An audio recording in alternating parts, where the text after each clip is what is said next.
battle of yung gusto ng mga magulang natin na mabigyan tayo ng mabuting buhay, magandang buhay, against yung pangangailangan ng ating mga anak ng pagkalinga, pag-aruga, at ng presensya nila. Diba? Okay, any other thoughts? What's your name? Wala na yung start. My name, wala na. Ako po ay si Harold Lee Magnaye. Harold. I'm 28 years old. Ang observation ko, hindi malayo sa observation na, pero yung sa akin, on my personal experience kasi, my father is OFW din. So, lumaki din kami na walang father figure, tapos ang mami ko is working din. So, parang lumaki lang kami under the supervision of my grandmother. So, malaking factor din na yung mga taong nakapag-iwanan ng bata is ini-open sa mga anak o sa mga batang lumalaki na, kaya ginagawa ng magulang mo ito ay para sa iyo, para sa pamilya mo, para sa future mo. So, malaki din factor ang community na parang nag-promote yung lumalaki sa community na lumalaki. So, kung ang community pinalakhan ng isang bata is magulo or kumbaga laging may away, may lasingan, may ganon. So, sa mata ng bata, sabi nga ng matandang kasabihan, sa mata ng bata, ang mga ginagawa ng matanda ay laging tama. So, ang nangyayari, kung makita nila na yung tambay ay nag-drugs or lalaki silang gano'n, tapos yun nga, yung sinabi ni Jake na yung kalinga ng magulang na kulang sa bata, nakakadagdag yun sa frustration ng bata. Kasi lumaki din ako na hinahanap ko din ang pagmamahal ng tatay ko. Pero dahil sa pagpapaliwanag sa akin ng ayos ng lola ko sa aking mami ko, naiintindihan ko at hanggang ngayon naman, lumaki ako na wala akong bisyo, wala akong kahit ano. So malaking factor din pati ang faith ng magulang at faith ng kung sino man yung nagpalaki. Kasi kung ang faith nila sa faith in God, kung papalaki mo ng ayos, kahit pa hindi magulang mo nagpalaki sa'yo, at kung mapapalaki mo naman siya ng ayos at nagkakot sa Panginoon, wala ka din magiging problema sa sex abuse and drugs na mangyayari. So, yun lang din ang naisip. So, tama rin yun. Actually, siya nga based on personal experience dahil OFW pala yung father niya. So, sometimes it's a matter of explaining to the child, di ba, kung bakit kailangan lumayo ng mga magulang natin. Siyempre, tayo mga anak, kailangan din ng mga magulang natin yung understanding natin. Ito, Harold, para sa team mo. Start na with 7 tips. Okay, let's go na sa ating legal topic talaga. So, yan. Yan yung basically naging discussion natin kanina. Yung current situation ng society natin. Abuse, ganyan. So, sometimes, pinapatahimik pa, di ba? Huwag magsalita. Yan, on drugs naman. Mga kabataan ang nai-involve. Diba, it's so sad na ganun yung nangyayari sa society natin. Actually, yung acronyms natin, diba, sex, abuse, and drugs, it is so sad na ganun yung nangyayari sa society when we are all meant to be great. Diba?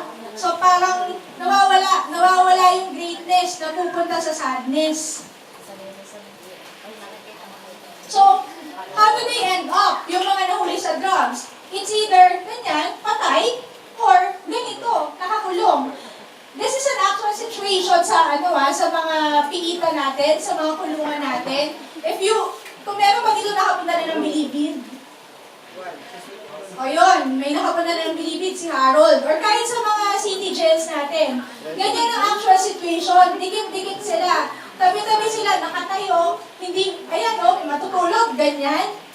Minsan, mabuti nga sila nakahiga pa eh. Yung iba nakatayo na lang talaga. Mabaho, madumi, mainit, walang makain, ganyan. Ganyan talaga yung actual situation sa mga prison natin.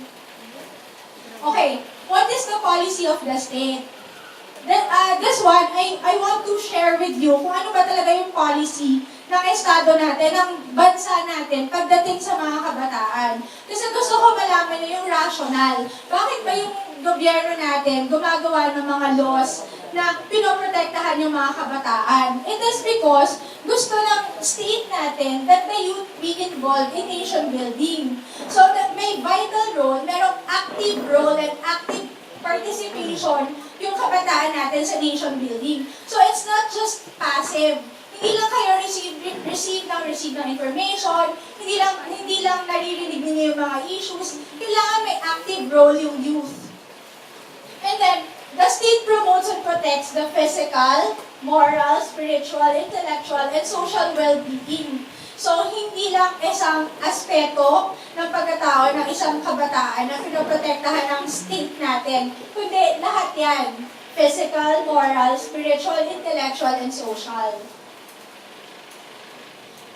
This one, I'd like to share with you the sexual harassment law. Kasi, doon sa invitation sa akin, nakalagay doon na paano daw yung mga kabataan who may have felt na physically or verbally abused sila. So, ano yung pwede nilang gawin? And they have felt abused sa educational or sa isang working environment. So, this is the appropriate law for that. The Sexual Harassment Law or Republic Act number 7877. What is the policy of the state? Again, ibig sabihin yan, what is the rationale behind the law? So, it is to value the dignity of every individual. Siyempre, lahat tayo, bata man o matanda, may dignidad na tayo. Iniit na sa atin yan. So, the states intends to value yung dignity ng bawat isa sa atin. And it guarantees full respect for human rights. So, para magawa natin yung number 1 and 2, to value the dignity and to guarantee full respect for human rights, we uphold the dignity of workers, employees, applicants for employment, students, undergoing training, instruction, and education. So, ikaw man ay nagkatrabaho, nag-aaral, bata man o matanda, may karapatan ka. What is sexual harassment? Sexual harassment is a harassment na sexual. So it's not limited to sexual naman. Although may physical din naman yan and verbal, mas mag-focus lang siya sa sexual harassment na nangyayari sa isang working environment or sa isang educational institution. Who can commit sexual harassment? So, since nangyayari siya sa isang working environment and sa isang educational institution, sa working environment, it can be committed by the employer. So, kung sino yung nag-hire sa inyo, mga bosses, a co-employee, your manager, your supervisor, agent of the employer. Sino itong mga agent of the employer? Sometimes, pwede mag-call dito mga consultants. Yung mga hindi talaga empleyado ng kumpanya ninyo, pero merong transaction yung company nyo with another company. Or with a contractor, with a consultant. So, yung mga agents. And then, sa isang educational institution, it may be committed by a teacher, so student teacher, by an instructor, professor, coach, or trainer. So, sino naman tong coach, trainer, or instructor? Yung mga nag-undergo dito ng apprenticeship, usually sa architecture yan. Diba? After you graduate, merong apprenticeship na kailangan nyo na pumunta sa isang, may architecture ba dito or architect? O, ayan, si Ibaan, tama. O, ayan, si Ibaan, architect siya. Di ba may apprenticeship kayo? Yung kailangan nyo pumunta sa isang firm yata, bago kayo makapag-board exam, tama? So, yon yung mga nag-OJT, internship, yan, so covered yon ng sexual harassment law. Pati yung mga sumasali ng mga palarong pambansa, na meron silang mga trainer, mga instructor, mga involved in 2 sports activities, kasama rin yun. So, any person who having authority, influence, or moral ascendancy. Authority, ibig sabihin, sinusunod nyo sila, mas mataas sila sa inyo. Influence, someone na nakaka-influence sa inyo. And moral ascendancy. So, someone you look up to. Diba? Someone who enjoys your respect and confidence. Yun yung mga tao na pwedeng makakommit ng sexual harassment. Where can it be committed? So, as I mentioned, it's in a working or an educational institution. How can it be committed? So, ito yung importante. Kailan ba nagkakaroon ng sexual harassment? Sexual harassment can be committed by demanding, requesting, or requiring any sexual favor from the other. Kahit na hindi tinanggap yan ng taong hinihinga ng sexual favor, it still falls under sexual harassment. So, requesting, demanding, requiring any sexual favor. So, example, kunyari sa isang, sa school, teacher and student. Sabi ng teacher sa student na, kunyari hinipuan ng teacher. Actually, mas nangyayari to yung mga sports activities Kunyari swimming, ganyan. Mas may chance na mahipuan yung trainee, diba? So, kunyari nahipuan, tapos sasabihin ng trainer na, hindi kita ipapasa kung hindi ka magpapahipo, or something like that. So, ganun yung mga cases of sexual harassment. Meron siyang hinihingi na sexual favor sa'yo. Pwede na pinag-ubad ka niya, pinapataas niya yung palda mo, gusto ka niyang hipuan, gusto ka niyang halikan, gusto ka niyang yakapin. Kasi something na you will feel na violated ka sexually. Not necessarily having sexual intercourse, but yung mafe-feel mo na na-violate yung pagkatao mo.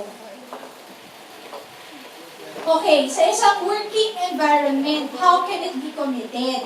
So first, the sexual favor is made as a condition in the hiring, re-employment, or continued employment of the individual. Or, granting yung sexual favor, magkakaroon ka ng favorable compensation, terms of condition, promotion, or privileges. So, example nga, sa working environment, sasabihin sa'yo ng boss mo na, pahalik naman, ipopromote kita. Ganyan. Or, sumama ka sa akin, mag-date naman tayo, dinner lang. Kahit ganun ba, kahit ganun ayang, dinner naman tayo, huwag ka muna umuwi sa inyo para payagan kita mag-leave bukas. Yung mga ganun. So, it falls under sexual harassment. Kung may maisip kayong questions, raise your hand lang, ha? Or, yung refusal to grant the sexual favor, kunyari si boss, sabihin sa'yo na mag-date naman tayo. Tinanggihan mo, hindi po sir, uwi po ako ng maaga ngayon. Tapos yung pagtanggi mo sa kanya, tinake niya against you. So, ang mangyayari lang, ika-classify ka niya, ililimit or isa-segregate ka niya in a way na mag-discriminate ka. For example, sabihin niya, o sige, hindi kita papayagang mag-leave bukas. O sige, hindi ko na-recommend yung promotion mo. Mga ganon. Ganon yung mga examples ng sexual harassment. Ginagawang kondisyon yung sexual favor niya para meron siyang ibigay na privilege sa'yo. Or otherwise, papahirapan ka niya. Next, the acts of harassment would impair the employee's rights or privileges under the labor laws. Under the labor code kasi, provided doon yung minimum standards of employment. So, nandun sa labor code kung ilang leaves yung kailangan, ilang oras lang ba dapat magtrabaho ang isang empleyado, nandun lahat sa labor code yon. So, kung mai-impair yon, meaning, bababa sa minimum. Kunyari, ang requirement under the law, 8 hours ka lang magtrabaho. Beyond 8 hours, overtime na. Pero sinabi ng boss mo, pag overtime ka, kunyari ang work mo ay 8 to 5, sabihin ng boss mo, hanggang 9 tayo ngayon.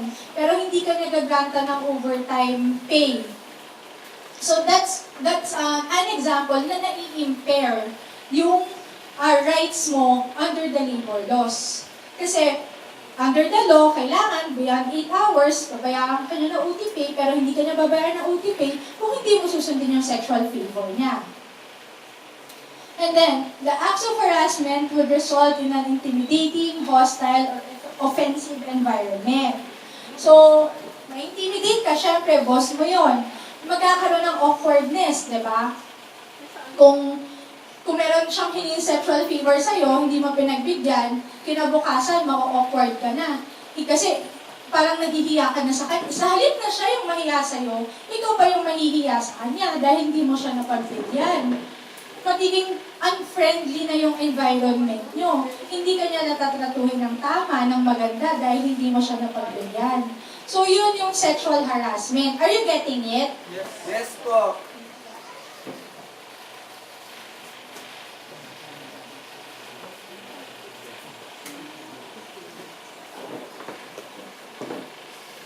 Next, isang education or training environment. So, most of you, students pa.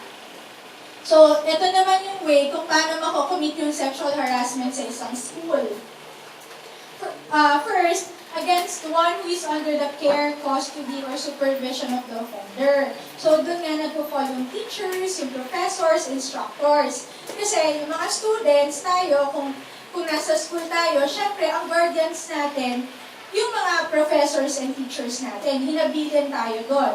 So, sila yung nag-supervise sa atin. So, they are the ones who can commit this sexual harassment.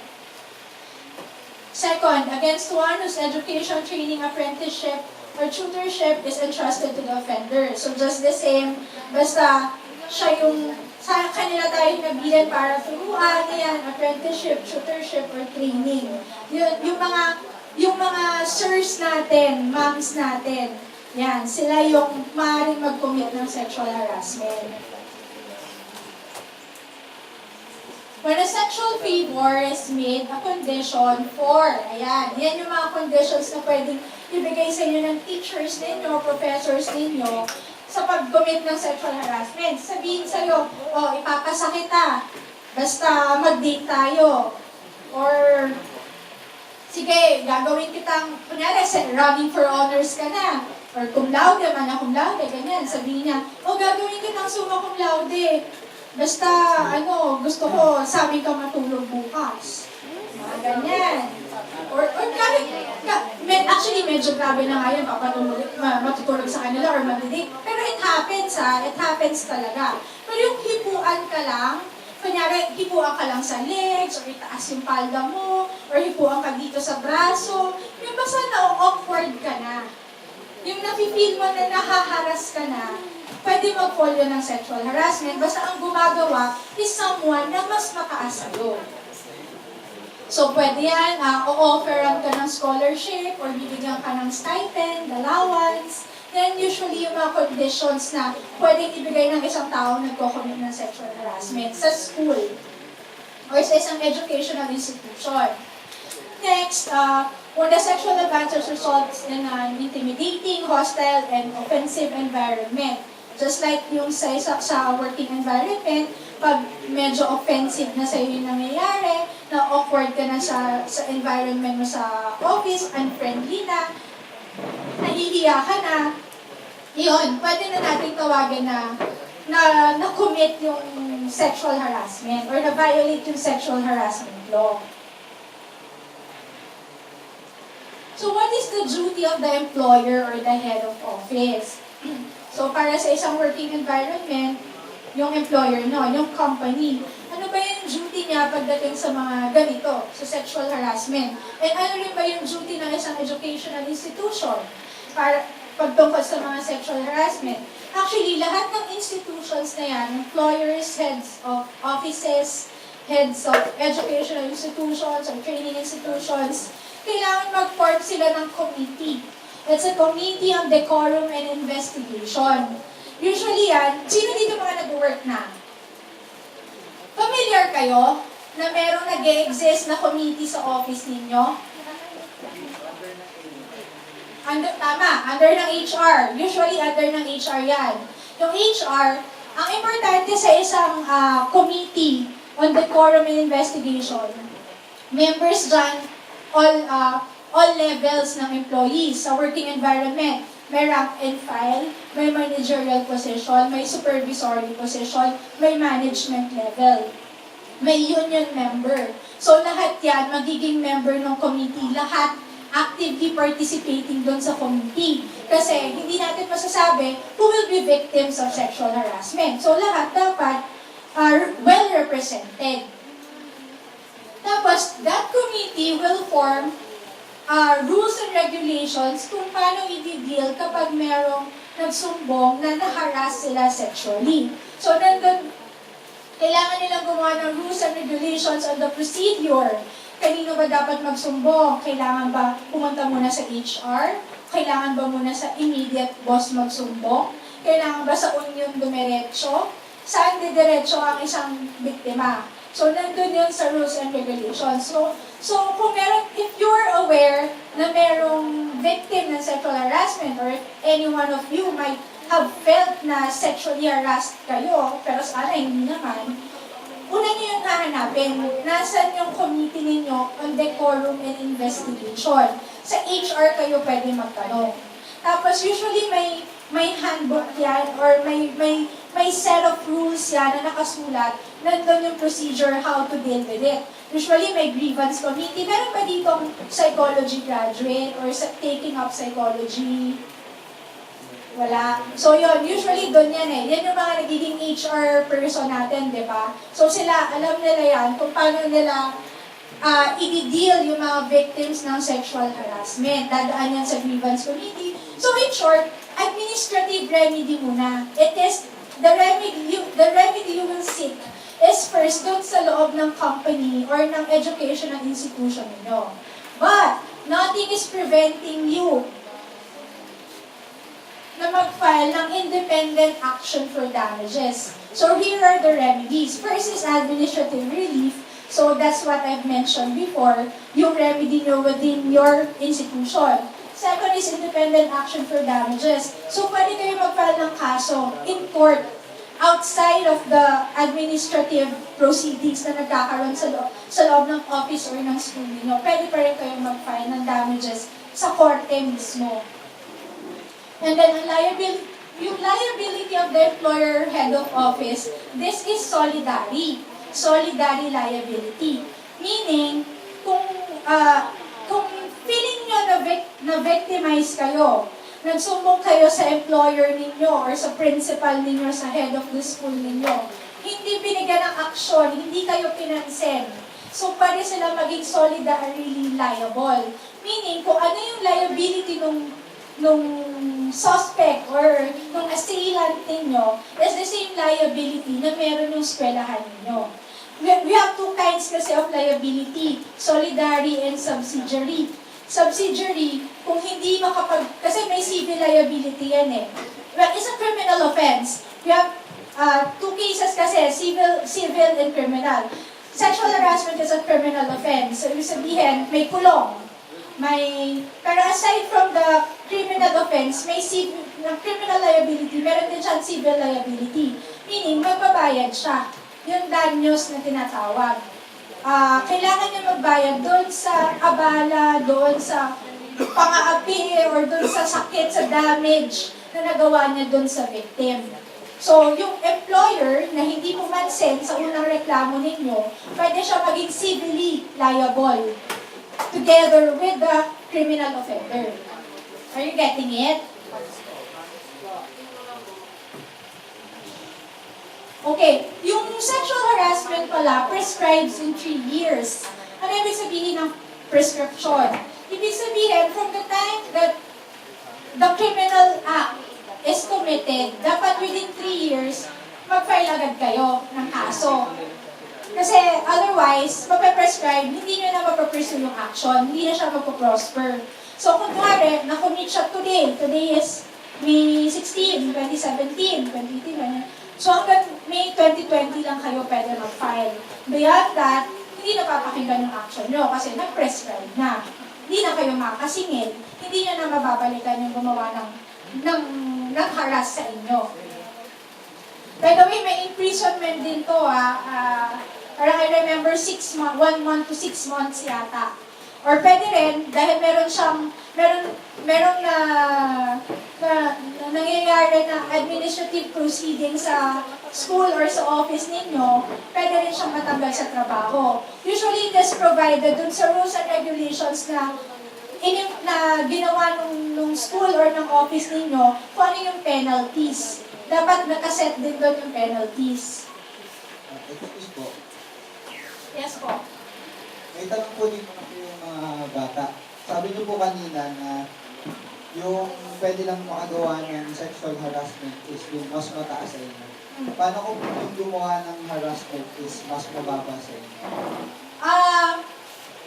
Parang wala ba ako na-encounter na gano'n, no? Yung mas mababa. Kasi ang requirement nga dyan is someone who has authority, For example, influence. regular employee kayo sa isang office. Tapos ang nag-harass sa inyo is janitor. Parang hindi magpo-fall yun ng sexual harassment. Kasi una, wala siyang authority, influence, moral ascendancy. Pangalawa, anong favor? Yung kapalit. Diba? Kasi usually may conditions yan. So, may condition yan. So, Diba? hindi po sexual harassment ang Hindi. Ang pwede doon, kunyari manager ka. Tapos janitor na nag-commit sa'yo, hinipu-hipuan ka ng janitor. Pwede ka mag-acts of lasciviousness. Kumbaga, ang violation nila is under the revised penal code of the Philippines. It's another criminal offense. Hindi na siya nagpo-fall ng sexual harassment. Sexual harassment kasi, it's a special law. So, ibig sabihin, kung ano lang nakalagay sa batas na yan, kung ano yung requirements of that law, dapat masunod. Otherwise, yung na-commit sa inyo na criminal act, it will fall under another criminal offense na maaari under the revised penal code. Katulad nun, kunyari, pwedeng acts of lasciviousness, unjust vexation, maraming pwede. Kung bata, pwedeng child abuse, kung babae, violence against women and children. So, marami naman pwedeng ipag-fall yung criminal act na ginawa sa inyo. May question dito, paano po kung ang nag-claim na victim of sexual harassment ay gusto lang siraan ang accused? Anong protection ng accused? Lalo na kung minor ang victim. So, it's still a matter of proving your case. Kahit na si victim, magsumbong siya sa boss niya or sa principal niya, hinaras po ako ni sir, ganito. It's a matter of proving your case. Patunayan mo na hinaras ka. Usually, kung minor yung victim, yun yung mahirap. Kasi syempre, ang batas natin is in favor doon sa mga biktima pa rin.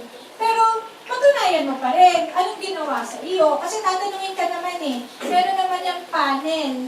May panel of investigators naman yan. Kailangan mo mag-present ng witness mo. Kasi, it is possible na sinisiraan lang, na gusto na, nainis siya sa boss niya, gusto niya siraan, kaya sinubong niya na hinaras siya. Pwede yun. Pero syempre, iba-back up natin with evidence din. Kung ano man yung isusumbong natin. Ito, paano po kung nakipag-settle ang victim dahil natakot siya sa threat ng offender? Pwede po ba magreklamo ulit ng victim? Of course! Kung tinakot siya ng offender, of course, pwede siya magreklamo. Or, kung hindi siya confident sa magiging result ng proceeding administratively, file niya ng kaso criminally. File siya ng complaint affidavit sa fiscal's office. Kaya lang, pag gano'n, syempre, kailangan back up by evidence talaga. So, importante, kung may witness tayo, or may pictures tayo, yan yung mga pwede nating evidence, or video, yan, maganda yung pwede nating evidence para mapatunayan, nagkasala talaga yung idinedemanda natin. Ang settlement is parang agreement na. Oo. Kaso, pwede nyo lang sabihin na nakapag-settle na kayo sa amin. Pwede yon. Actually, ang dapat dyan, pag nag-settlement, nakasulat in paper. Kasi usually pag may settlement, nakalagay na doon na may waiver na. Ibig sabihin, yung victim, since nakipag-settle na siya, ibig sabihin, pwedeng binigyan siya ng pera, or depende sa usapan ng parties. Wini-waive na niya yung right niya na mag-file pa ng ibang kaso. So, pwedeng gamitin yun ng offender against the victim. Nung nagka-settle na, nakalagay na, wini-waive mo na yung rights mo, bakit nagpa-file ka pa ng ganyan? So, be sure na kung mag-enter kayo into settlement agreement, in black and white yan. Nakasulat lahat ng terms and conditions of yung pag-uusap ninyo, yung settlement ninyo, kung may waiver doon, kung ayaw ninyo na ma-waive yung right nyo to further sue yung offender, doon kayo makipag-settle. Diba?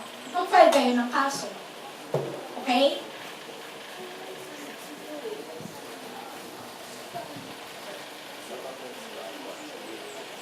excuse po. Yes po, di ba po kapag magko-complain po kami, kailangan po yung span of 3 years. What if po, na, kung yung offender po, yung accused, namatay po within that span of year, ano po yung justice na pwedeng may serve dun sa abuse?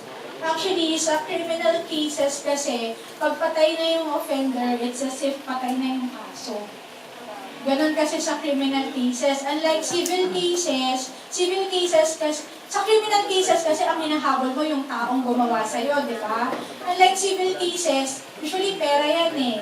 So, pwede mong habulin yung successors, yung heirs, nung dinemanda mo. Unlike criminal offense, siya lang naman yung taong gumawa niyan sa'yo. Alangan namang habulin mo yung anak, di ba? Sa civil liability, pwede. So, pwede ka mag-file ng action for damages. It's a civil case na. It's not a criminal case anymore. Sa criminal case, importante na buhay yung offender. Okay? Okay, next. Ito, on drugs naman tayo. So, kanina, na-mention natin yung, diba, so, yan na yung one of the most serious social ills sa ating society ngayon, yung drugs. Very rampant. Talamak talaga na pati kabataan na i-involve. So, hindi ako masyado magtatakal exhaustively dito sa topic na to because I believe hindi naman kayo mga involved sa drugs, diba?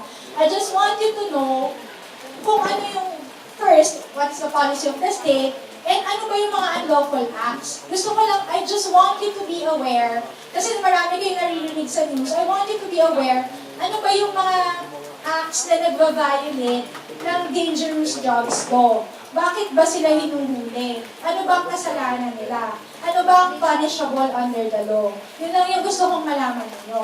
First, what is the policy of the state?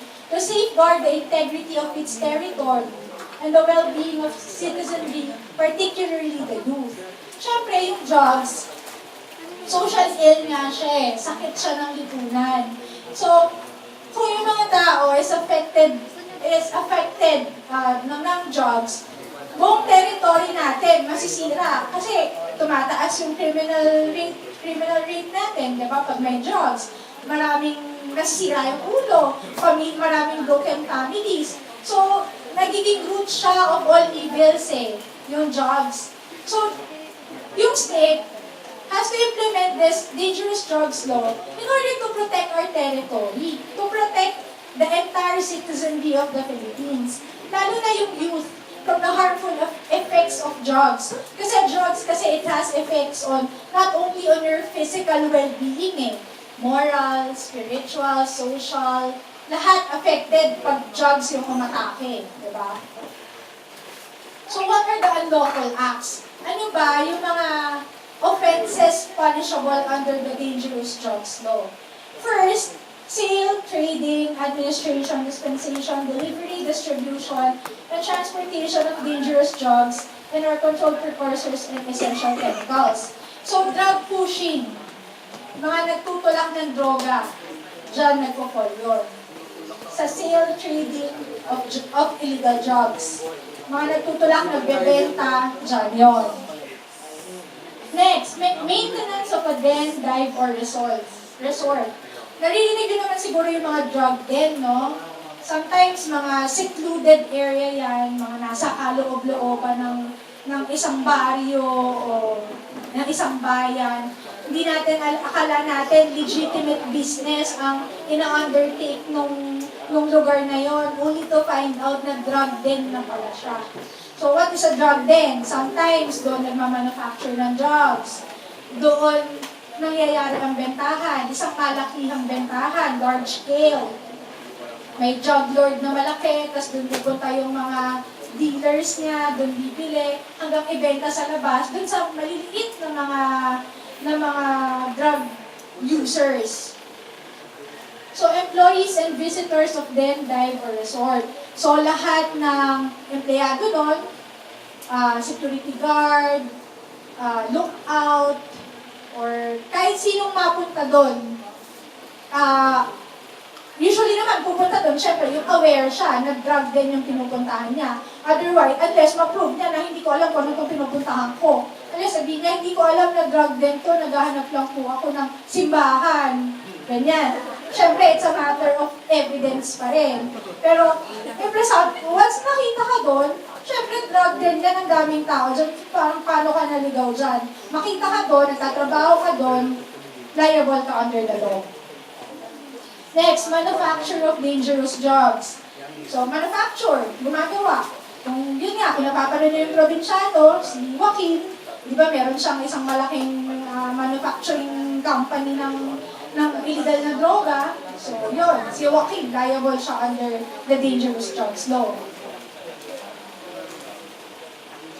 Possession of dangerous drugs. Marami dyan na nahuhuli. Usually, tinitip na kunyari, dadaong sa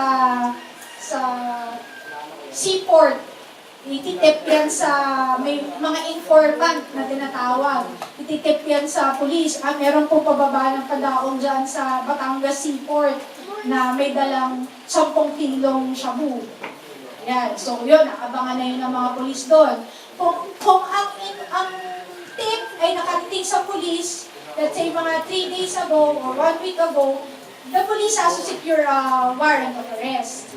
So, kailangan may warrant of arrest agad siya na, meron kaming sa'yo na arrestuin ka namin or may search warrant, may warrant yan. Kasi otherwise, kung wala, pwedeng i-question yung paghuli doon sa tao or pag-search doon sa tao. Pero kung natanggap yung tip on the day itself, sigurado yung informant na positive na may dala yung drug courier na yun, pwedeng caught in the act. So, pwede agad siya i-inquest. Next, possession of equipment, instrument, apparatus, and other paraphernalia for dangerous drugs. So, hindi lang dangerous drugs. Hindi lang yung may hawak or yung may possession ng dangerous drugs ang liable. Pati yung mga equipment and paraphernalia. Naririnig nyo naman siguro sa news yan. Ano ba mga paraphernalia? Lighter, aluminum foil, mga ganyan usually eh. So, makitaan ka niyan sa bahay mo, kahit walang drugs dyan, pero kung meron paraphernalia at may probable cause na related sa drugs yung paraphernalia na yun, then you can be liable. Yan, possession of equipment, instrument, apparatus, paraphernalia for dangerous drugs during party, social gatherings, or meetings. And even possession of the dangerous drugs during party, social gatherings, or meetings. It happens, lalo na yung ecstasy. Kung familiar kayo doon, di ba medyo high class yung illegal drug na yan. Usually mayayaman na kabataan gumagamit yan. Yung mga nandun, ayoko na lang magbigay ng mga bars, mga clubs. Pero usually, nandyan yan sa mga high class na mga bars and clubs. Yung mga mayayaman, usually celebrities. Sila yung, usually, mga ganyan. So, pag nakita ka sa isang party, gathering or meeting na meron ka, then you can be liable. Next is use of dangerous drugs. Actually, dito tayo nagkakaroon ng parang medyo issue. Kasi, yung gumagamit ba ng dangerous drugs ay biktima o offender? Siya ba ay makasalanan o siya ba ay biktima lang din? Diba? Minsan hindi natin ma-distinguish, hindi natin siya ma-classify kung victim ba siya or offender siya. Ngayon, sa use of dangerous drugs, if you are a first-time offender, usually, ang sanction sa'yo is rehabilitation. So, pag nahuli ka kasi na gumagamit ng droga, ipapatest ka agad papa-drug test ka agad. Confirmatory test yung tawag doon. And if it is, kapag na-find out na positive ka on drugs, and first-time offender ka, first-time ka nahuli, you will undergo a rehabilitation program. Usually 6 months, 6 months to 1 year. So, i-rehab ka muna. So, hindi ka naman agad ikukulong. Pero the second time na mahulihan ka gumagamit, that's the time, pwede ka nang ikulong. Dadaan na sa korte yung kaso na yun. Actually, kahit naman yung first use of drugs, usually dumadaan sa korte. Pero this time, pag second time offender ka na, pwede ka nang makulong, pwede mapaparusahan ka na. hindi na rehabilitation. First time offender rehab. Okay? Pag minor po, pag ano po, 7 years and below. Ayun. Yung sa minor, we will discuss that later. Meron kasi, aside from, hindi lang kasi drugs lang na violate ng kabataan natin. Siyempre, may ibang mga criminal laws din tayo na violate ng youth. So, merong special law na nagdi-deal on how to treat the youth, children, who are in conflict with the law. We'll go to that later.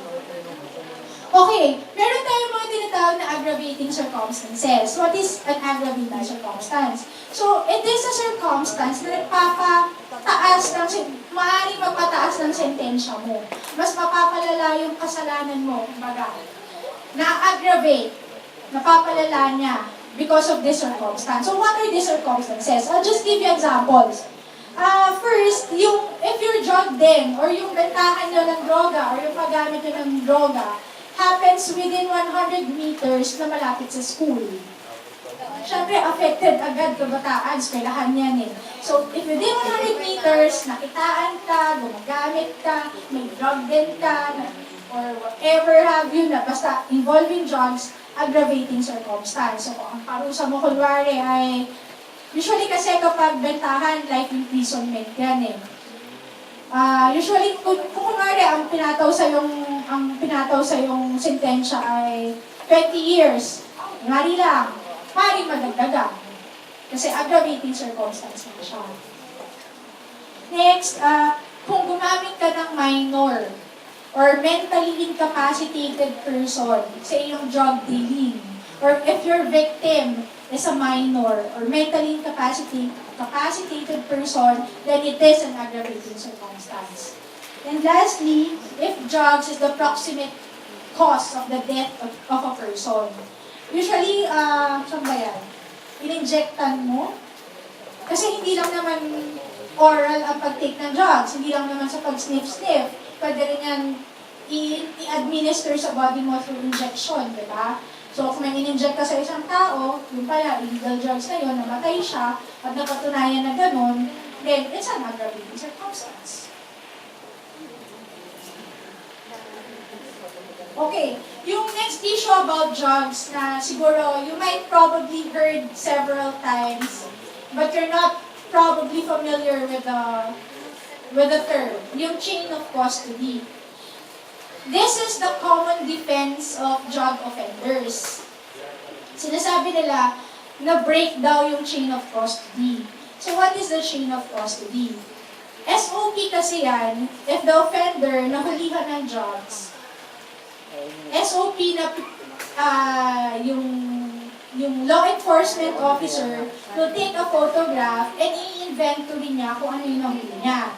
So, let's say, shabu, 10 grams. So, inventory niya yan, susulatan niya yan, 10 grams of allegedly shabu, ganyan. Tapos pipicturean yun. Tapos, pag in-inventory mo yun, dapat kaharap mo yung accused, or his counsel, or his representative. Member of the media, isang member ng media, isang member ng isang barangay official, elective official, tsaka isang member ng DOJ. So, yun. So, pag pinicturean siya, dapat kaharap mo yung mga tao na yun. Otherwise, pwedeng i-contest ng isang drug offender yung paghawak doon sa drugs. Doon sa drugs na nahuli sa kanya. Sabi niya na-break yung chain of custody. Tapos dapat agad-agad i-submit yun sa forensic laboratory for testing. Kasi i-confirm if that is really an illegal drug. Yun. Tapos, what else? Ito. This is one thing you also need to know kung kailan ba authorized yung drug testing. So, actually, maraming topics under this law, the dangerous drugs law. Pero I find it irrelevant na to discuss with you yung details. Kasi, syempre, hindi mo kayo involved. Tsaka yun nga, importante, malaman nyo lang what are the acts punishable in this one, authorized drug testing, kasi nai-involve kayo dito. First, applicants for driver's license. Marami na ba nag-drive dito? Di ba? Nag-drug test kayo? It is mandatory. Siyempre, public safety yun eh. Magdadrive kayo, public safety ang nakasalalay doon. So, kailangan talaga matest tayo for this. So, huwag kayo magre-reklamo kung dina-drug test kayo pag kukuha kayo ng lisensya. Because it is provided under the law. It is mandated by the law. Next, applicants for firearms and permit to carry firearms. Pero na ba dito may baril?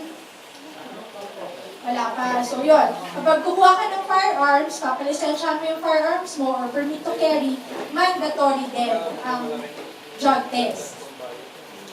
Next, students of secondary and tertiary schools, officers and employees of public and private offices.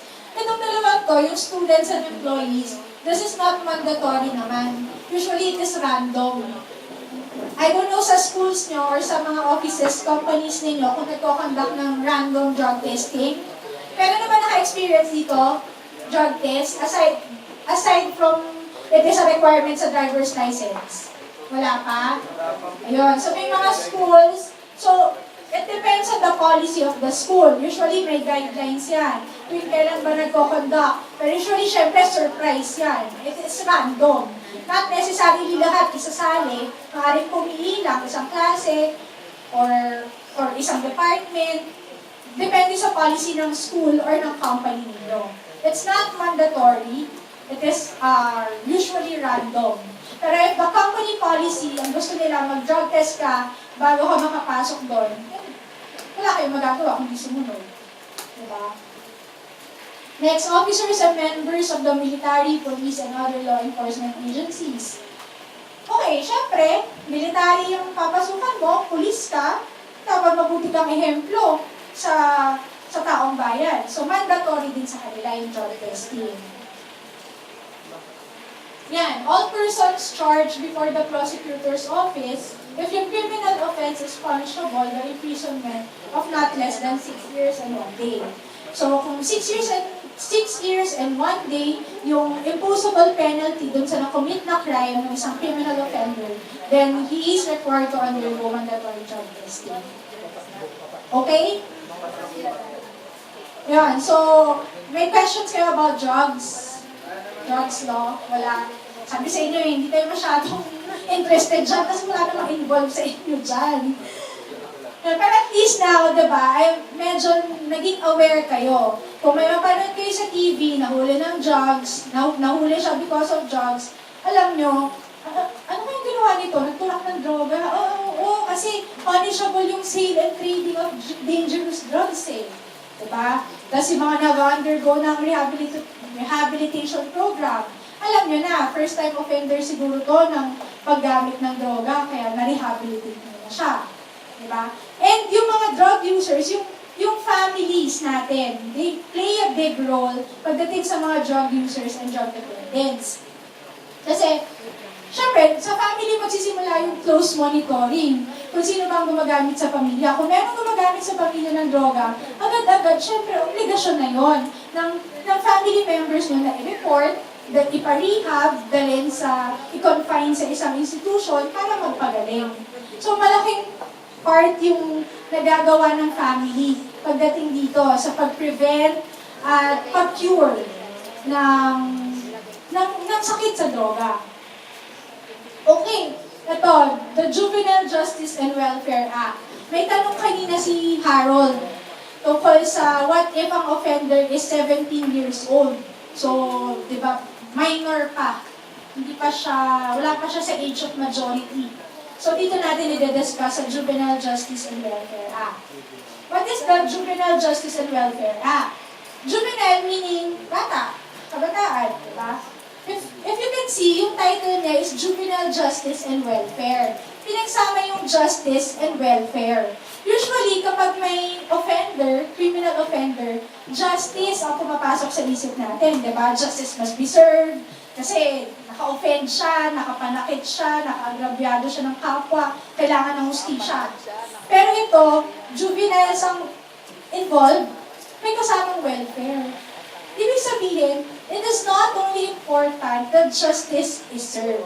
It is equally important na i-consider yung welfare ng minor, ng juvenile. Kasi bata yan. Sometimes, syempre bata, wala pa siyang full comprehension, full understanding ng ginagawa niya. Hindi niya pa masyadong alam yung effects ng ginagawa, yung consequences ng ginagawa niya. Murang edad, murang kaisipan. So it is important also to consider the welfare of the child in conflict with the law. By the way, this Republic Act number 1944. Ito, we shall never be in conflict with the law as long as we follow this basic biblical principle. Ephesians 6:1. Meron mo nakakaalam kung anong nilalaman nito? Kung meron makakapagbigay sa akin, bibigyan ko ng star. Meron ba may Bible dyan? Kung makakapagbigay sa akin, may star. Go, you miss double time. You miss double time. Start yan, you miss double time. No phone allowed. No phone allowed. Anong name mo? Pastor po. Ano? Po yan. Ano po? Name? Sino? Sige. Anong team ka? Orange. Orange. Ano ulit name mo? Sorry. Erwin. Ephesians 6:1. Children, obey your parents in the Lord, for this is right. Correct. Children, obey your parents in the Lord, for this is right. Itong star mo, orange team. Sorry kayo, may dala siyang Bible. Ready siya. So yun, kung tayo, children, obey your parents in the Lord, for this is right. It is also a basic commandment of the Lord na we obey our parents, di ba? Siguro kung lahat ng kabataan sumusunod sa magulang, walang maliligaw ng landas. Di ba? Ang mga magulang naman natin, wala naman yung hinangad na ikakasama natin. Lahat naman sila gusto nila para sa ikabubuti natin. So kung susunod lang tayo sa kanila, walang maliligaw ng landas, walang magiging child in conflict with the law, walang magiging criminal offender na minor. Basta susundin natin. So tayong mas nakakaintindi, tayong kahit papaano ay educated, di ba? Damdamin natin yung message, yung biblical passage na to. Let us obey our parents. It is just so sad na merong mga parents na, usually sa mga depressed areas, distressed areas, na sila pa yung nag-instigate sa mga anak nila na gumawa ng masama. Katulad ng binigay na example kanina, di ba? Magulang pa yung nagpapain sa mga anak nila para maging sexual objects. Malungkot na ganon. Pero tayo, maswerte tayo na mapalad tayo na maayos yung mga pamilya natin. At yung mga magulang natin ay walang hinangad kundi yung kabutihan natin. So let us obey them. Tandaan natin lagi yan para hindi mag-apply sa atin ng Juvenile Justice and Welfare Act. Okay, what is the policy of the state? What is the rationale behind this law? Bakit ba na-promulgate and na-implement tong law na to? First, it is a way to protect the best interest of the child. In all cases involving a child, laging yung best interest niya yung paramount importance. Not only in criminal cases, not only pag may mga criminal offenders na bata or na minor, pati in other cases involving children. What are some of these cases? Custody cases. Custody cases, batang pinag-aagawan ng magulang. Hiwalay ang magulang, hindi alam saan mapupunta yung bata. So may batang involved, best interest of the child. Support cases. Hiwalay magulang or illegitimate child, hindi nagbibigay ng suporta yung tatay, magpa-file ng kaso yung nanay, para humingi ng support para sa anak niya, best interest of the child. Basta lahat ng kaso involving a child, laging best interest niya, yung paramount importance, tsaka yung kinoconsider ng state natin. Next, yung law also, this specific law, later on you'll find out why. kung bakit it will allow the child to participate and to express himself or herself more. Siyempre, yung mga bata, yung children, they're vulnerable di ba? Hindi sila, kasi nga hindi pa fully develop yung isip nila, yung emotions nila. So, vulnerable sila, sensitive sila. So, as much as possible, the state wants na mas ma-express nila yung sarili nila in all cases involving them. So, dapat may active participation sila para ma-express nila yung sarili nila, malaman natin what are they thinking, why did they do this, anong naisip nila. So, dapat sila yung mag-express nun. That's what the law wants. Next, to provide the child with proper care and nutrition, to provide special protection to the child from all forms of neglect, abuse, cruelty and exploitation, and other conditions prejudicial to their development. So, yun. Sinabi naman natin kanina that the state promotes and protects the welfare and protection of the youth. So ito rin yun, parang ito rin yun. To promote the child's sense of dignity and worth. Not just a child ang may worth at dignity, lahat ng tao may human dignity, pero higit natin kailangan tutukan din at pahalagahan yung dignidad ng isang bata. Dapat bata pa lang siya, maramdaman na niya, alam niya, at irespeto ng bawat isa yung dignidad niya. Kasi nga vulnerable siya di ba? So dapat maiparamdam natin sa kanya yung worth niya. So yun yung gusto ng state. So the state will adopt measures for dealing with children without resorting to judicial proceedings, providing that human rights and legal safeguards are fully respected. So yung state, ang intention niya talaga, ang gusto niya sana, is kung merong child in conflict with the law, huwag na dumaan sa judicial proceedings. So usually yan, you'll find out later kung paano hindi na siya dadaan sa judicial proceedings. What is a judicial proceeding? So magkakaroon ng kaso sa korte, magkakaroon ng kaso sa court, i-hear yung kaso, may abogado, may mag-witness. Yun yung usual na court proceeding, na judicial proceeding. That is before the judge. May judge na, iba kasi yung administrative proceeding, iba yung judicial proceeding. Pag may judge na involved, tapos ayan, may witness, mag-hear yung kaso, dadaan sa rules of procedure ng legal procedures, then that is judicial proceeding. Who is a child in conflict with the law? So ito na yon. Ito yung sinabi kanina ni Harold na ang offender sa drugs law ay isang 17-year-old. So if a person under the age of 18 years is alleged as, accused of, and adjudged of having committed an offense under Philippine laws. So, alleged as, meaning di umano, hindi pa napapatunayan, meron pa lang nahuli na bata, na di umano ay sumaksak sa katabi niya, maaaring ganon. Accused of, so inakusahan pa lang, hindi pa rin napapatunayan. And yung napatunayan na. In conflict. So it doesn't mean na napatunayan na. Basta below 18 years old, at meron siyang na-violate na Philippine Criminal Laws. Criminal Laws Act, para ituring natin na child in conflict with the law. Then, yun, CICL, in short. Yun usually tawag namin, CICL. How old are you? 15 years old and below, 16 years old, 17 years old, 18 years old and above. Bakit natin tinatanong? It is important to know, to determine the age of the child. Why? Kasi the law provides different and various treatment depending on the age of the child.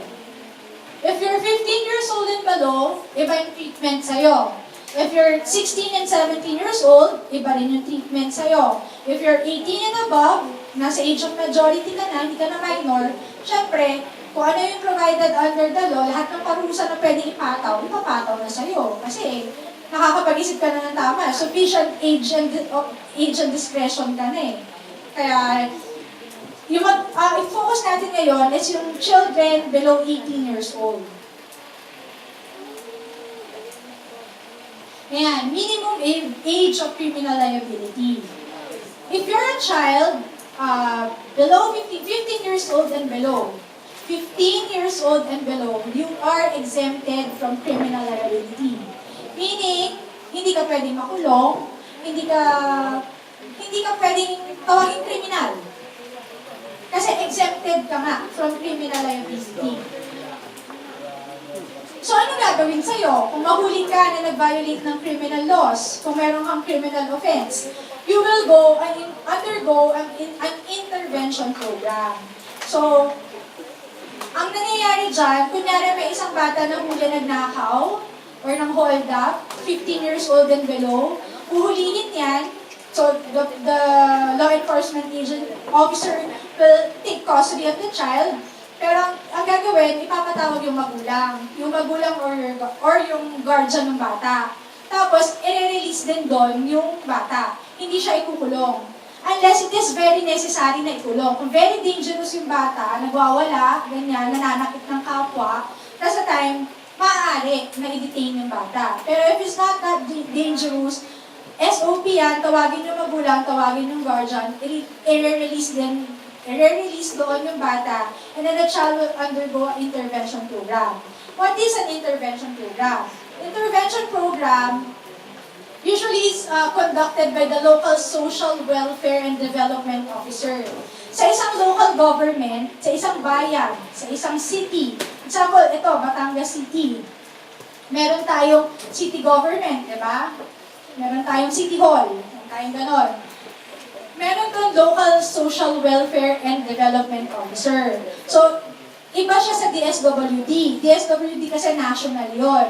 Pero merong isang social worker na nakadistino doon sa City Hall na siya yung tatawagan ng law enforcement agency kapag merong batang in conflict with the law.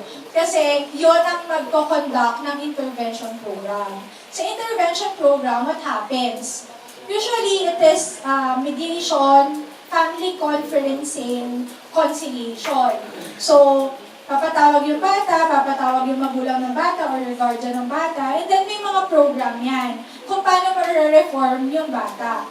Hindi siya paparusahan.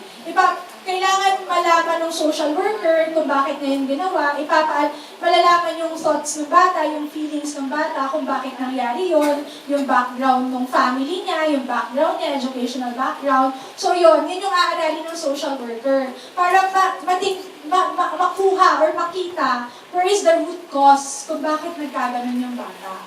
So yun yung aalamin ng social worker. So that is intervention program. Hindi siya ikukulong, hindi siya isasama sa mga ibang criminal offenders. Meron siyang sariling programa. A-attend siya doon, say, every day or every week, papatawag siya ng social worker, tapos pwede siyang mag-undergo ng mga values formation seminar, or conflicts resolution seminar, mga ganyan. Or pwede siyang ipag-participate sa mga community service programs. So yun, kasi nga, di ba, ang Juvenile Justice and Welfare Act, kinoconsider yung welfare of the child. So, tutulungan yung bata para makabangon, para makaahon dun sa pagkakamali na ginawa niya. Hindi siya i-condemn na masama kang tao. Tutulungan siyang mas maging mabuti ka. So, that is an intervention program. Next, a child above 15 years but below 18 years of age, so that means 16 and 17 years old, shall likewise be exempt from criminal liability. So, general rule, pag 16 and 17 years old ka, exempted ka pa rin for criminal liability. Except if you acted with discernment. Ano yung discernment? Siyempre, 16, 17 years old, usually high school na yan eh. May konsepto na yan ng good and evil, ng wrong and right. Alam na niya yan, na-judge niya yung situation. So, pag napatunayan if you acted with discernment, alam mo yung ginagawa mo, possible na maging criminally liable ka. If you did not act with discernment, kunyari, ang utak mo, 16 or 17 years old ka, pero under your psychological report or psychiatric report, ang utak mo ay pang 10 years old pa rin, mapatunayan na gano'n, then you're exempted from criminal liability. Example niyan, I remember the case na nabasa ko involving yung nag-act with discernment yung bata. Meron siyang pinatay na kalaro niya. Ang ginawa niya, sinabi niya, kumbaga inisip niya talaga na papatay niya yung kalaro niya. Ginawa niya, sinabi niya sa kanila, halika laro tayo. So napagkalayo-layo sila dun sa lugar na walang tao. tinali niya sa puno yung kaibigan niya, yung kalaro niya, tinali niya, nirestrain niya yung freedom. Tinakpan niya yung bibig, sinaksak niya, pinatay niya. May discernment yun o wala? Sabi ng Supreme Court, meron. Bakit? Kasi nilayo mo eh. Bakit mo kailangan, kung gusto mong patayin yan, alam mo kailangan walang makakita.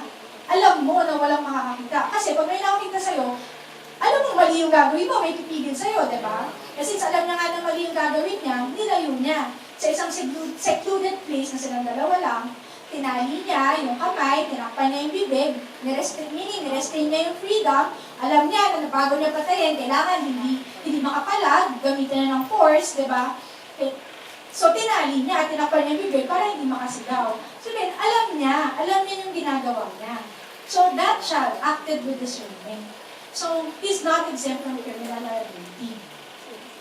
So, what happens if a 16 or 17-year-old child acted with discernment?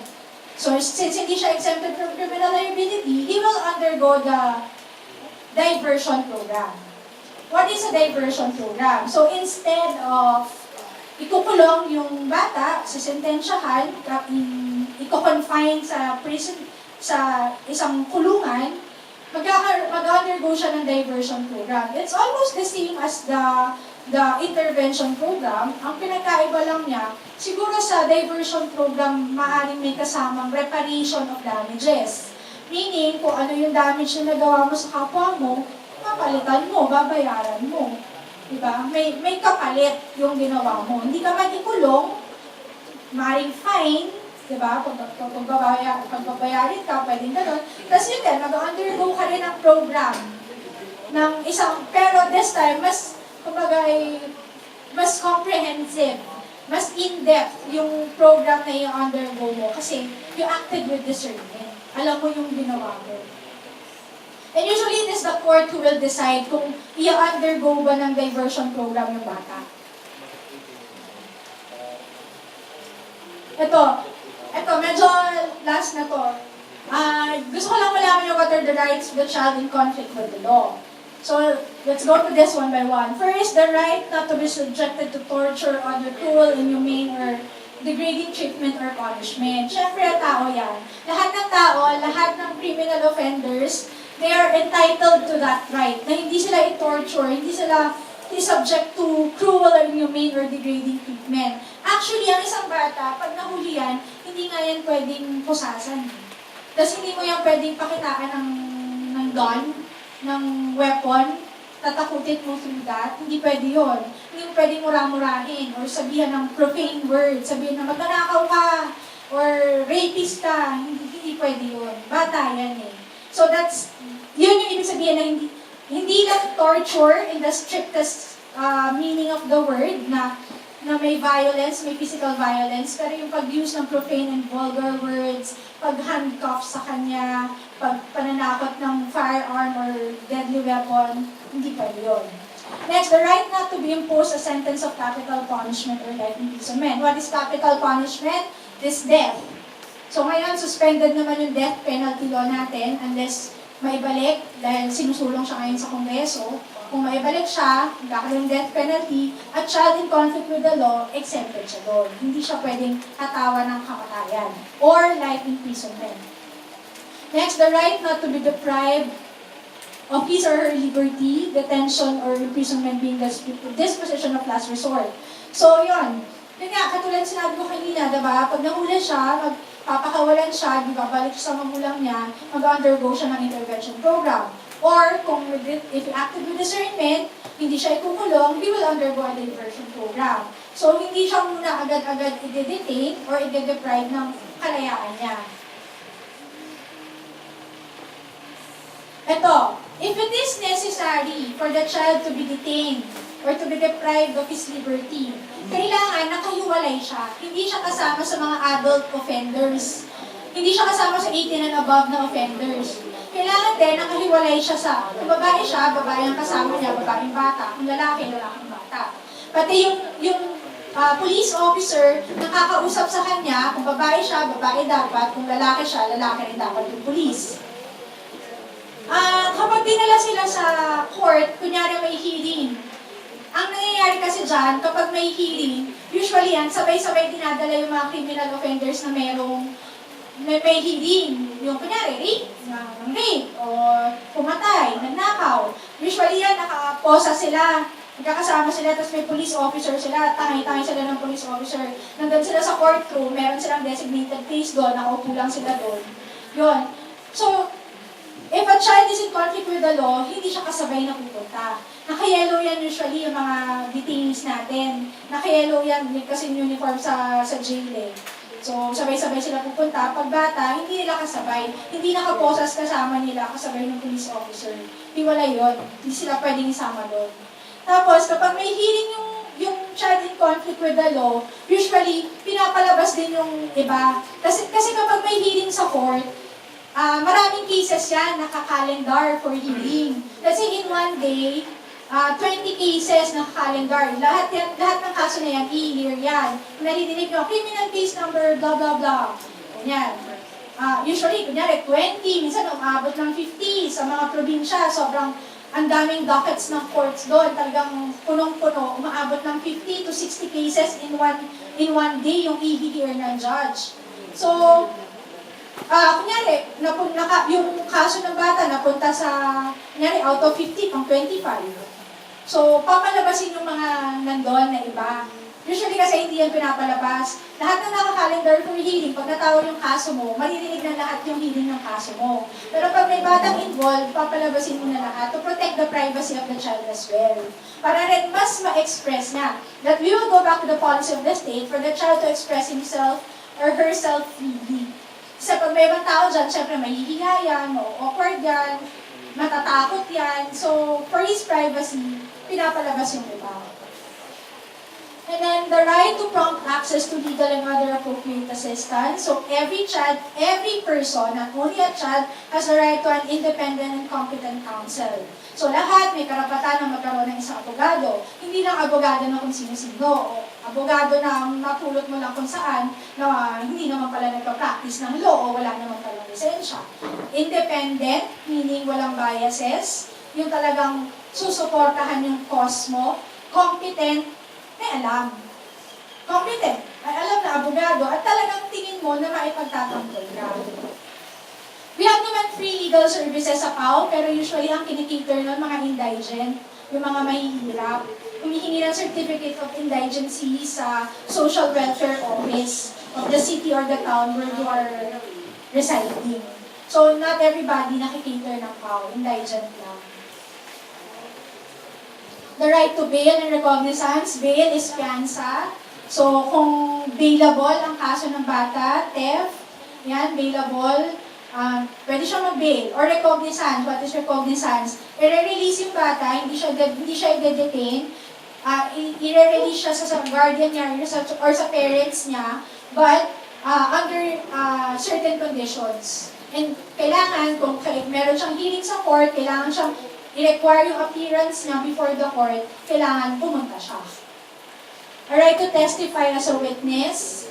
Meron tayong tinatawag na right to, against self-incrimination. So, meaning, usually kasi, pag nag-testify ka as a witness, kunwari ikaw yung akusado, nag-testify ka for yourself, yung cross-examiner, yung kalaban mong abogado, tatanungin ka ng mga incriminating questions. What are incriminating questions? Yung mga tanong na mapapaamin ka, papalabasin na ikaw may kasalanan. Tatanungin sa'yo, hindi ba ikaw ang may hawak ng kutsilyo nung araw na yon? What if ikaw nga may hawak, pero hindi naman ikaw sumaksak?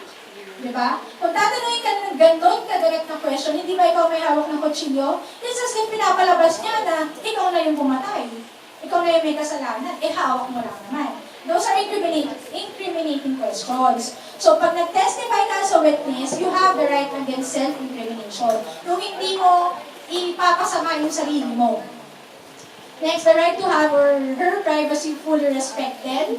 So, yun, na-discuss ko na kanina. An example is, when may hearing sa court, papalabasin yung public, and sila lang muna ni judge yung nandun sa court.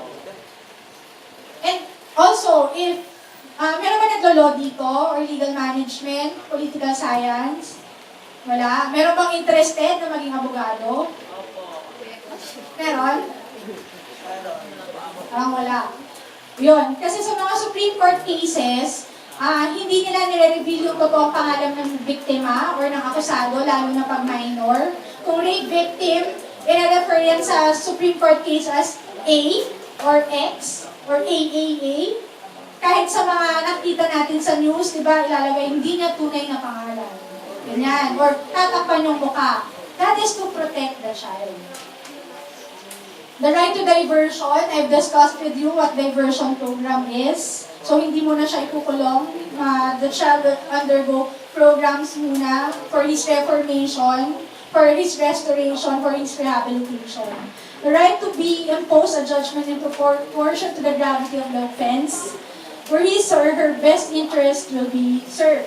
So, ibig sabihin, dapat yung penalty na ipapataw sa isang child in conflict with the law is commensurate sa kung ano lang ginawa niya. Kung nagnakaw siya ng TV ng kapitbahay, tama ba naman na sabihin natin ikulong siya ng 10 taon? Parang di ba, hindi naman commensurate. So yun, it is up to the judge on how he will sentence, how he will decide on a case. Siyempre, the judge naman, may mga guidelines sila. Kasi dapat commensurate with the gravity of the offense. And syempre, dapat napoprotektahan din yung rights of the victim. Not just because minor ang offender, kakalimutan mo na yung welfare ng biktima. So dapat, it will be ensured that justice is also served dun sa victim, aside from considering the welfare of the minor offender. This one, siguro hindi na rin, medyo na-discuss ko naman na yan. Ito, the treatment of children below age of criminal liability, na-discuss ko na rin na i-release mo na yung bata pag nahuli siya, and then i-inform yung local social welfare and development officer about it, and yung parents niya kasi mag-undergo na intervention program. Ayan, yung children who acted with discernment, mediation, na-discuss ko na rin kanina. Diversion program. Okay, ito, last na. Dito ko na lang hingin yung participation nyo kasi nakita ko medyo nantok na yung iba, kumipitit-pitit na, sorry kung boring yung topic natin. So last na to, roles of different sectors. Ito, hingin ko yung participation nyo kasi importante, as youth, gusto ko malaman, ano ba yung pwedeng gawin ng iba't ibang sektor ng lipunan natin para ma-prevent at ma-cure yung ganitong mga sakit ng lipunan. First, this one. What is this? Family.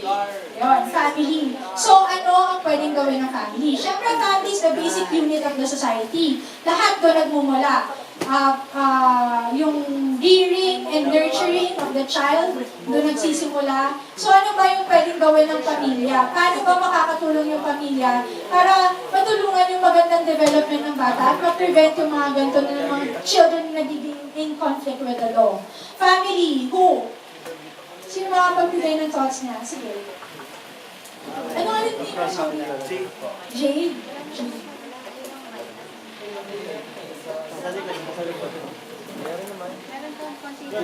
Ilago po.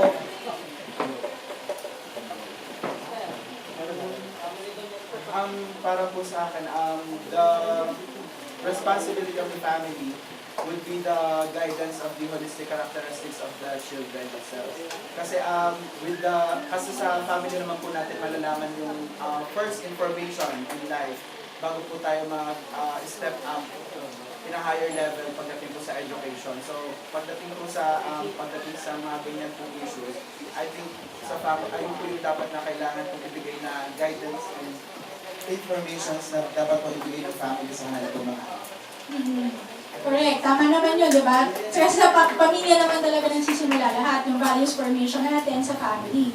And aside from that, yung family, hindi rin na dapat tinotolerate yung mali. So kung meron drug user sa family, alam ng magulang yon, hindi mo ito-tolerate yung anak mo na gumamit ng droga. Iparehab mo. May mga magulang kasi na minsan, di ba, tinotolerate nila yung mali. Kasi ayaw nila masaktan yung anak nila. Without knowing na the more they tolerate the wrong, the more mas napapasama yung anak nila. So tayo, as children, huwag sasama yung loob natin kung dinidisiplina tayo ng magulang natin. Because it is their obligation. It is their duty. And sabi nga sa Ephesians 6:1, diba, let us obey our parents. Okay, sa red team. Next. Ito. Ano to? Obviously, school. Ano magagawa ng school? Anyone? At ibang team ka na? I think po, since ang school po ay institution or the very aim of school is to inform, para po sa akin, it is about time for the school para i-open up po yung mga ganitong matters. Para po kasi sa akin, kaya po may-involve yung mga kabataan dito because they do lack knowledge about these matters. So, para po sa akin, kailangan mag-conduct ng mga seminars or talks like this po sa mga schools. Dahil mostly din naman po, lahat na nai-involve sa mga ganong bagay ay nag-aaral naman po. So, kung sila po ay nai-inform, pag na-inform po sila, they will be aware of, syempre po, bago tayo mahulog completely sa isang bagay, kapag alam po natin yun, magiging aware po tayo sa ano mga dapat po natin gawin. Yeah, that's right. Yung school, malaki yung part na magagawa niya. Kasi yan yung second family natin. Yan ang second home natin. Kaya nga under the dangerous drugs law, it is mandatory na yung topic on drugs is maging part ng school curriculum. I don't know with you, siguro naman, yung mga high school dito, na part siya, di ba? Usually sa, ano yata yun eh, sa amin noon sa music, arts and PE, doon siya nakasama, yung topic ng drugs. Di ba dinidiscuss kung ano yung shabu, methamphetamine, di ba? O yung mga kinds of drugs, dinidiscuss yan. It's part of the curriculum. Kasi kailangan talaga, as early as possible, ma-raise yung awareness natin on this. Because the school talaga plays a big role. So, if the school learns na meron isa sa mga students niya na gumagamit, or medyo child at risk kasi hindi nagpapapasok. Responsibility yun ng school na i-report agad na hindi rin i-tolerate. Otherwise, mapipinalize din siya. Okay, next. Ito. Ano to? Yung, ano ang name mo? Ayun, silent.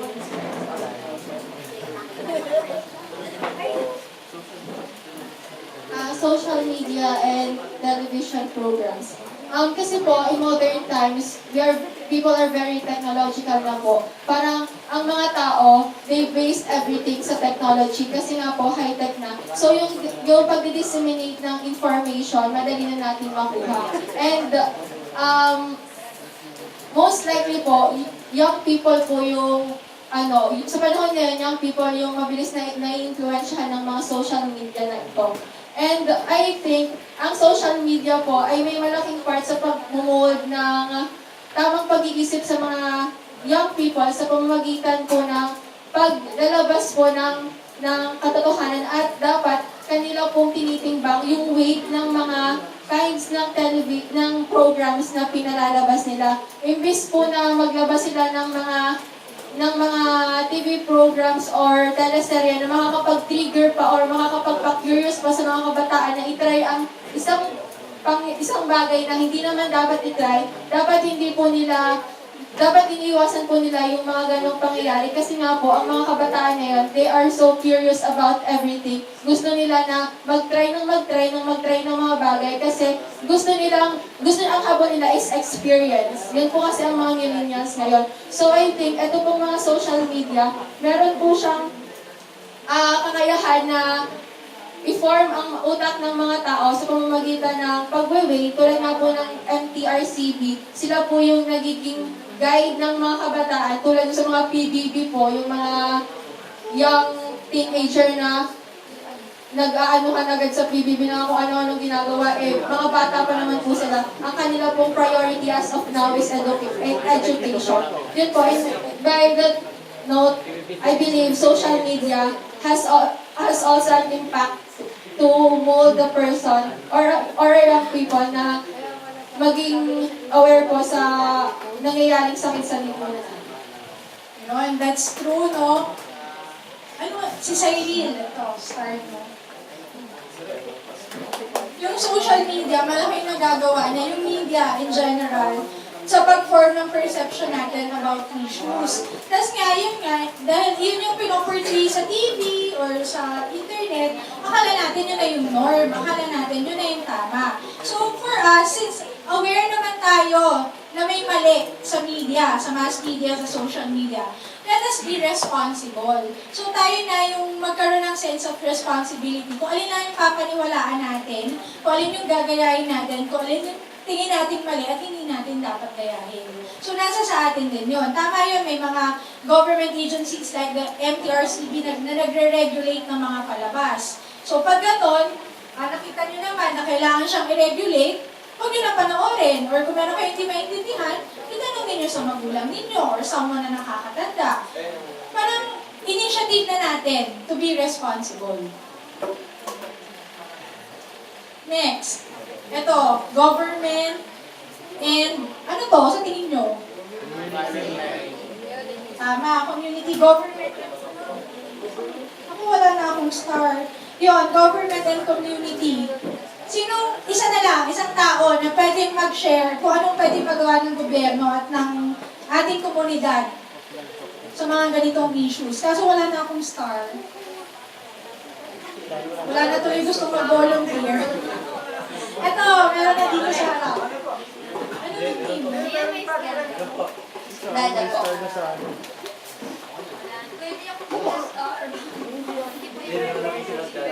Hindi pwede yung page yan. Meron naman akong team. Hindi pwede yung page yan. Magko-comment pa rin ako kahit ayaw niyo. Okay lang. Let her speak. Ayaw niyo. Speak ako na. Wala nang boses lang. Previously po kasi nag-work din ako sa government for 2 years. So, gusto ko sumagot pero dati rin naman ako yung government employee. Most likely yung mga government laws kasi natin, nandiyan naman sila pero hindi siya well implemented. So, role ng government. Ang mas maganda po sana kung yung mga laws natin ay i-administer siya ng mas maayos. Kasi magaganda po ang ating mga batas, pero yung pong mga nakaupo ay wala silang political will para ipatupad yan. At nakakalungkot kasi wala naman sanang sa akin dun sa mga paglabas ko dito. Wala naman nakakarinig. May marami pong public officials ang drug users and hindi po ito kinakalat ng media, hindi ito, kahit alam nila, hindi nila hinuhuli because they have the power.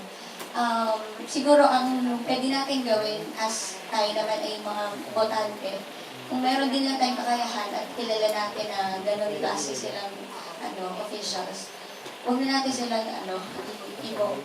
Yun lang yung power na meron kasi tayo, the right to vote. Pero yung in terms dun sa government, pag kasi sila na nakaupo, wala tayong magagawa, hindi to submit to whatever they do.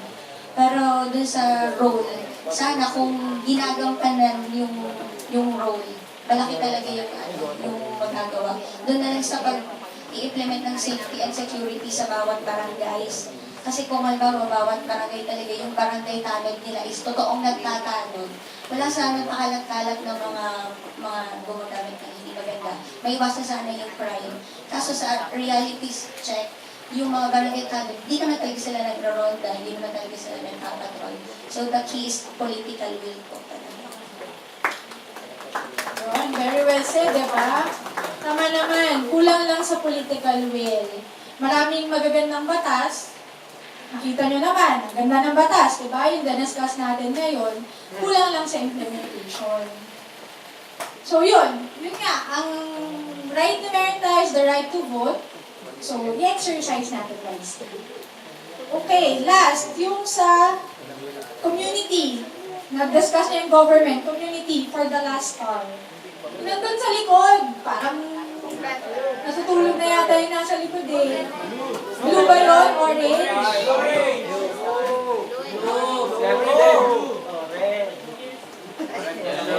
Wala ba? Wala ba? Wala ba nakaintindi dyan sa discuss natin?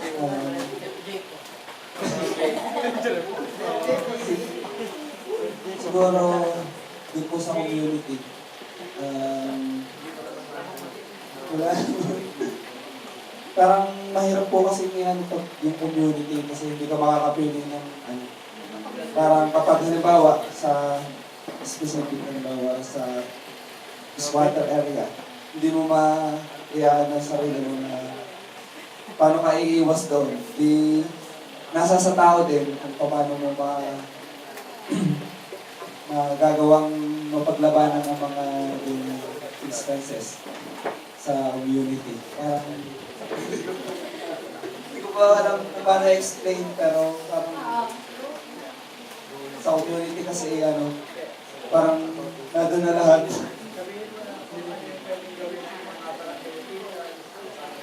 Hindi, yun. Siguro parang ano na lang, i-encourage ang mga tao sa community na mag-involve sa ganitong activity, yung bawa ay magandang activity na ganito, mga blood donation, mga ganyan. Isama na lang natin sila. Ano namin natin. Yun, yung sa community, ang concrete example dyan is yung mga NGOs din natin. Kasi they do not belong to the government sector. So, mas tama siguro na i-categorize natin sila sa community. Yung mga non-government organizations, yung mga confinement, mga institutions, mga rehabilitation centers na privately owned. Yan yung mga ginagawa ng community natin para magkaroon ng role. Yan yung role nila sa issue na to, kung paano i-cure, kung paano i-prevent. Plus, yung siguro sa community, yung I remember meron ako napanood na isang documentary film na yung Hillmarks Corporation, it's a construction company. You know what they do? Yung mga nag-voluntarily nag-submit voluntarily. Di ba meron tayong Operation Tokhang? Di ba may mga nag-surrender na mga drug users doon? Kasi ayaw nila na mabaril na lang sila, so nagsusurrender sila, tapos pumapayag sila mag-undergo ng parang reformation program na provided ng barangay. Yung Hillmarks Corporation, ang ginagawa niya, yung mga nag-surrender na yon, binibigyan nila ng job opportunity, binibigyan ng work sa mga construction company, ginagawang mga construction worker, para maging busy sila. Kasi usually yan ang mamamayan, kaya depressed yung mga drug users dahil walang trabaho, mahirap, walang ginagawa. So ngayon, yung Hillmarks Corporation, binigyan nila ng opportunities na makakapagbago pa kayo, na parang ma-reintegrate sila. Ibig sabihin, ma-reintegrate, ma-feel nila na part sila ng society, bumalik sila sa lipunan na pinanggalingan nila, huwag silang lumayo, huwag silang maiba. So yun yung ginagawa, binibigyan sila ng mga job opportunities para ma-feel nila na may silbi din sila. At saka hindi porque drug user sila or hindi na criminal offender sila in the past, hindi na sila pwedeng magbago. Meron nga tayong tinatawag na restorative justice. Actually, yun yung in-implement dito sa country natin, restorative justice. Meaning, ng mga offenders, criminal offenders, we don't condemn them, we don't just punish them, pero we teach them. Kaya kahit sa loob ng kulungan, may mga programs yan kung paano sila mapapagbago, paano sila marireform. Kasi hindi naman porke pinarusahan mo magbabago yan eh. Kailangan malaman nila kung ano ba yung mali sa ginawa nila, paano nila mababago yung sarili nila, at paano ulit sila matatanggap ng society natin. So yun yung malaking role ng community natin. Yun. So, that's it. Yun lang naman yung gusto kong i-discuss yung na relevant laws. Meron ba kayong questions? Sorry, medyo nagtagal. Napahaba. Any questions? Wala na? Okay, thank you. Thank you for listening.